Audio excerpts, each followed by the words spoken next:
Thank you, Michelle, and thank you, Tara. Thank you for having me today. My name is Gwladys, as you can see from the slide here, and I'm actually French. So I put some bubbles already on the slide. Why? Because it's a fluid times in the UK grocery market. So I'm based in the UK, even though I'm French, and I'm going to talk to you about the UK, and I'm going to start with the bad news. I'm going to start with Wetherspoon. So what happened with Wetherspoon? Tim Martin just announced that Champagne was going to get delisted from all their pubs from July onwards. Not that there's a CO2 shortage, obviously, coming up, but it's not that. It's because of Brexit. So I'm very sad about that. So I'll talk to you about some strategies to cope with the listing of Champagne in Wetherspoon today, but not just that. If you have to think about three things in the retailer environment right now, three things about the UK grocery market. It's about A, for acquisitions, A, for adaptations, especially on the ground, and A, for altruism. And ministers already talked about the sustainable plan. I'm going to talk to you about what concerns the UK shoppers and the UK consumers right now. And I can tell you, this isn't Brexit yet. So that could be surprising, but here we go. So acquisition, let's start with the first A. You've heard many retailer acquisitions, many speculations as well. It's fundamentally changing the landscape, the retailer landscape in the UK. And it's mainly led by the discounters' growth in the last decade and the digital disruption. Ocado is currently growing, finally, and that's also changing the way business is looking in the UK. So about acquisition, so Tara already mentioned this, Sainsbury and Asda deal. Yesterday MP was saying, don't give me the nursery rhymes, but clearly this is going to change the retailer landscape. You've got Waitrose speculations as well about takeovers with Amazon. You've got Ocado and the US Kroger deal. Ocado's shares just went over the roof, 40% up. I hope you've got Ocado shares. And obviously Tesco, which I'm going to talk to you in a minute. But there's also Co-op and Nisa. You must have heard about this. There's also Costcutter, who is bringing the Co-op on-label range to their product. So it's a fluid environment. It's changing rapidly, and we don't know what's going to happen next. So for Tesco, though, it's paying off so far. So Tesco-Booker merger, mega merger, is successful, very successful, but the main focus is on food. So you will have seen the announcement that Tesco Direct will be shut down. So they don't want to compete with Amazon anymore. They lost their battle on online and the non-food activities. They want to focus on food. The way they want to focus on food, though, and bearing in mind that Tesco has at least 50% of their supply chain coming from outside the UK, so there's going to be a big issue for them on the Brexit. The way they want to look at it is a big bet on the out-of-home market. So they're testing currently concept with Chef Central. They open one store near Cambridge where Tesco's got 10,000 square feet on Chef Central's cash and carry business right next door to the Tesco. So they're testing a concept here where either they're going to have two stores in one or two separate stores, but they're clearly betting on convenience and the cash and carries business with Booker. And clearly the CEO of Tesco UK is the ex-CEO of Booker. So, and what he's going to be looking at is profitability as the first and foremost. What we did as well, because we're a market research company, Kantar World Panel has a new panel called World Panel Plus. We've got 50,000 on this panel. It's a shopper app. And we have the ability to use this app to ask questions, survey at a glance. So in a few hours, you can have a survey back. And this survey was set up just after the announcement of the Asda and Sainsbury's speculations of merger. And I won't go through all the slides here, but basically what it says is that the consumer sentiments are very positive. Asda shoppers are seeing more quality bringing to their products, whereas Sainsbury shoppers are thinking, well, it's going to lower the price on my products. What they said yesterday is that there will still be separate brands, so they will act as separate entities. Asda will remain with an Asda shop front, and Sainsbury will also remain as a Sainsbury shop front. Whether that's going to be the case is yet to be seen. I doubt that's going to be the case, but that's what they are announcing anyway. And if you look at their geographical remit and their shopper base, clearly they're very complementary, not complemental, if I can speak English. So Asda is more in the north, with less affluent shoppers, family, and bigger households, whereas Sainsbury is more in the south, older populations, and usually a bit more money, smaller household. The CMA decided whether or not this is going to be a competition. At the moment, we're not thinking they're going to block this because clearly it is complementary. If you look at now the UK grocery growth, if you look at the household shopping in Sainsbury or Asda, the set is mainly, again, some shoppers are shopping in both, but if they shop in both, it's really 50-50% split. So what we're saying here is that it's usually, there's not going to be much overlap between the two brands. Now, I'm gonna go through the UK grocery grocery share and growth and like-for-like inflation. So this is where the fluidity of the market is the main testimonial on this slide. So what happened in September 2014, Dave Lewis came into Tesco as the CEO, and prices were cut. His first objective was to cut prices. So you will see that the inflation went down. We were in a deflation period, in fact, and the growth was really not going very much into the 0% there. Since then, and since the referendum, the Brexit referendum in June 2016, you'll see that the growth is picking up and the inflation is also picking up. So the growth is mainly due to price increase and inflation. However, what you're seeing here, and that's May, so that's our latest data, May 2018, you'll see that the inflation has staggered a little bit, has slowed down. That's not likely to continue. We're seeing petrol station prices are rising again. Consumers are feeling the effect. So what we're predicting is that this inflation is going to go up and down a little bit until Brexit deal is signed. And the growth is continuing ahead or align with inflation, in fact. So you're going to see an effect, rippling effect, all through this Brexit conversations where, so it's not likely to stabilize, it's more likely to raise again. The difference between this slide and that slide is the till roll growth. So till roll is about anything in the supermarkets, everything at the till. And what you're seeing here is the frequency versus basket size, which is one of our key indicators at Kantar. And these balance themselves out. So if you have a smaller basket, obviously you will shop more often, and you will see that these two KPIs are actually balancing them out. Inflation and growth are obviously all positive. The difference between the two is just the population growth, the household population growth, which is by 1% in the UK right now. Why? Population are growing and households are getting smaller. So you'll see a rise in the number of households overall. What we can see as well is the till roll market share and growth. So over the last 12 weeks, and in fact, over the last few months, all retailers been in growth in the UK. That's quite interesting, an interesting fact actually by itself. So even though we have Brexit looming, we're still continuing to grow. It's mainly, as I said before, it's mainly driven by inflation though, so it's over-exaggerated. The one who are doing really well, obviously Ocado and Asda doing well. Everyone is in growth, but Tesco at 27.7% yesterday this leader position was challenged yesterday by Sainsbury and Asda, saying that they were going to hit at least 25%.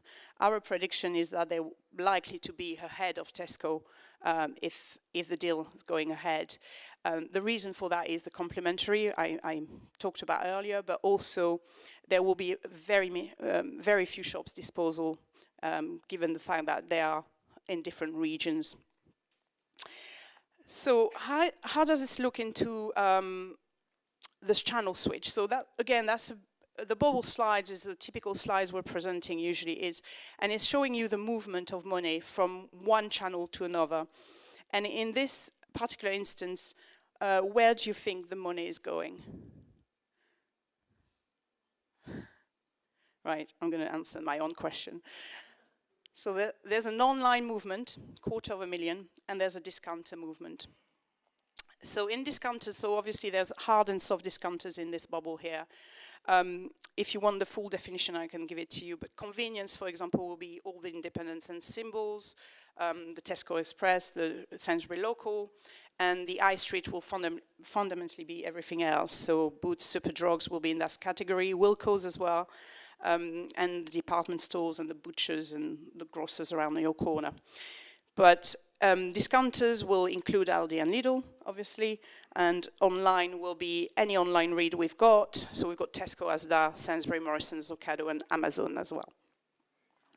And going to the online channel, this is how the channel is growing over the last few years. It has slowed down. It's growing at less than 0.5% per annum. It is steady, but we foresee a long-term growth, but slower than anticipated. So we did forecast last year. We published an omni-channel report every year. Last year the prediction was at 12%. We are thinking that's going to be slightly lower than that prediction by 2025. If you look at the discounters, Aldi and Lidl growing, but still growing, but so obviously from 4.1% base point back in May 2008, so 10 years later, you've got 12.7%. What we see in the discounters usually in Europe is that it plateaued at around 15%. The reason for that is mainly store capacity. So you can open that many stores, but then you reach your capacity. What we also see is that Aldi and Lidl growth are slowing down. And Aldi is not doing as well as Lidl. This is mainly due to the fact that the store openings have slowed down for Aldi. If you compare that to bargain stores now, so what we mean by bargain stores are the Poundland, Pound Stretchers, B&M, for example. So they're not. So obviously, you've heard, or you might have heard, of the Pound World chain going into administration. So that was announced a week ago. So the high streets are really struggling. And bargain stores are really trying to grow in this context, but you'll see that the growth is slower than Aldi and Lidl, so 9% versus 3%. The reason for the value, so £3 billion worth of sales in Aldi and Lidl versus 1 billion in bargain stores, the reason being the basket size. So if you look at the basket, it's £6 worth of spend in these bargain stores when I go shopping, whereas when I go to Aldi and Lidl, my basket is likely to be about £20. And the frequency is about the same. So I shop as often as I would do in a B&M that I will do at Aldi. And that's the reason why bargain stores are not growing as fast. I'm going to talk to you now about the brand. And brand, in the context of the discounters, in the context of the Brexit, and how brands adapt. So, first of all, this slide shows how branded and their own labels are trending in the UK. What's interesting is that the gap is closing. So you will see in purple the on labels and in green the brands. If I overlay that to another graph, which I didn't show today, but if I take out Aldi and Lidl from this graph, you will see that the gap is even closer. So if you take out all the on-labels of Aldi and Lidl out of this equation, the gap of growth between on-labels and brands are actually completely closed. That means that brands have an opportunity to grow again. And on-labels have 50% coming from Aldi and Lidl and 50% coming from the retailers itself. So how does it look like in terms of different brands or versus different on-labels? So we categorize them into different value versus standard versus premium. And you'll see that the best one, the ones that are growing at the fastest rate is the premium on label with 8%. So Dutchy Originals, for example, on Waitrose will be in that category. You will see that the shoppers' choices in England is saving money, but not only. It's also potentially trading up. And it's also going into different consumer taste and choice. So going gluten-free, for example, the Sainsbury Ale in gluten-free is just massive at the moment. It's their on-label gluten-free ale is huge. Wicked Kitchen from Tesco just launched back in January, which is a vegan ranch. So they are innovating, and they are now innovating in the on-label categories. So to compete with on-labels, what we did is we publish every year brand footprint reports, which look at, it's a global study, but there's also some UK-specific findings. We look at how shoppers choose to buy and why they buy brands. So these are all UK reports by sectors. They're all available for free on our website. So I'm not going to go into specific ones today, but the key trends here, just to summarize, if you don't want to read all of those. One is premiumization. So the brands are actually trading up, trying to compete with a premium on label, interestingly enough. It's also going into convenience formats, so smaller formats, but also more convenient to take away or carry out of home. And it's also about health. So health in terms of what's in my ingredients and what's driving my well-being. And that leads to my third topic on A, which is altruism. So well-being being one, but also the sugar tax. So you would have obviously heard about the sugar tax in Ireland, but in the UK, this is a very, very hot topic. And it's the thing that consumers most talked about, in fact, a lot more than Brexit right now. There's another battle that is looming. It's the battle around plastic. So plastic is the new sugar in England. And what we did is we helped Public Health England get some data towards setting a new baseline for 12 food categories. So whilst you think the sugar tax is only for soft drinks, it isn't. There are 12 food categories impacted, and the next battle on the sugar might be calories. So the next Public Health England target setup will be on calories, most likely. So I'm just going to go through a few things in the press, so you can see what people are talking about. A spoonful of sugar, basically. It's all about the sugar content. And what the consumers said about that is they are indeed concerned about their health. I don't know if you know that, but in England, there are 1 in 3 children in year 6 that are obese or overweight, considered overweight. So it's a true problem. The childhood obesity plan has made some progress, but there's a lot to be done still. And this is how the consumers are responding. So they are asking manufacturers, in fact, to act on trying and help them reduce their sugar consumption. And that was a survey that was sent by a nutrition team about to soft drink manufacturers, about soft drinks, and to see what soft drinks manufacturers could do. And reducing sugar was the key element of their response. So how did they respond? How did they respond in the soft drinks industry? The sugar has really moved from 43% back in 2014 to 33% in 2018. So it is working. This is the sugar content of all drinks in the UK. How did they do that? So they reformulate, they innovate, they rebalance the sugar with zero sugar variants, or water. Consumer change the way they drink and the way they consume.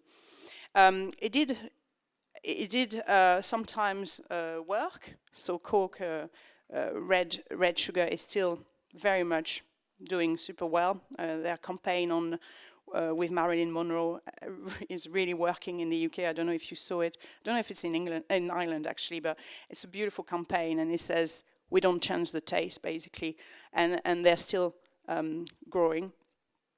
Some Imbrew, for example, Imbrew fans have stockpiled massively before the reformulation, so they weren't happy, and they decided to stock before they reformulated.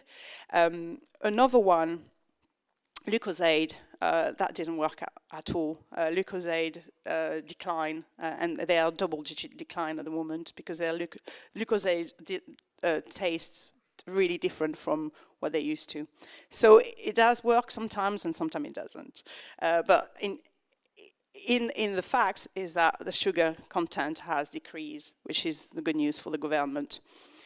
Another point around altruism is plastic, as I said before.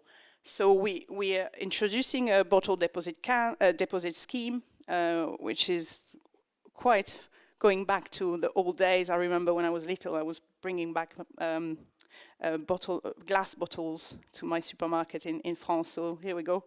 It's good. Iceland is really leading the way. So who would have thought that a frozen discounter will lead the way in plastic war, right? So they pledged to take out all their plastic from their own label. This is massive. Think about M&S. M&S is far from doing that. They have a long way to go. Disposable coffee cups is also big in the press in the UK. And Starbucks is really trying to do something about bring your cup back so we can recycle it. And Nestle and Unilever have signed the pledge around plastics, the UK Plastics Pact, but also Unilever obviously has a bigger global sustainable living plan, and they are committed to zero waste by 2025. You could say 2025 is a long way to go, but I think it will take that time to get rid of the plastic. And again, we ask our shopper on World Panel Plus, so our app, what they thought about plastics and how concerned they were. And interestingly, they were really concerned about it. Again, I'm not going to go through all the slides, but the next war, so you would have seen plastic straws now taken out of most of coffee shops. McDonald's as well is getting there.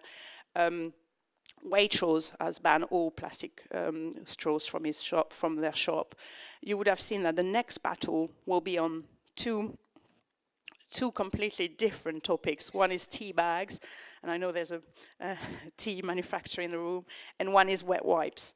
So the battle continues. I think toothpaste will be the next one. Face scrubs will be also the next one in plastic particles. So the battle is really here in the UK, and consumers are concerned, and they want manufacturers again to lead the way, as you can see from this survey here.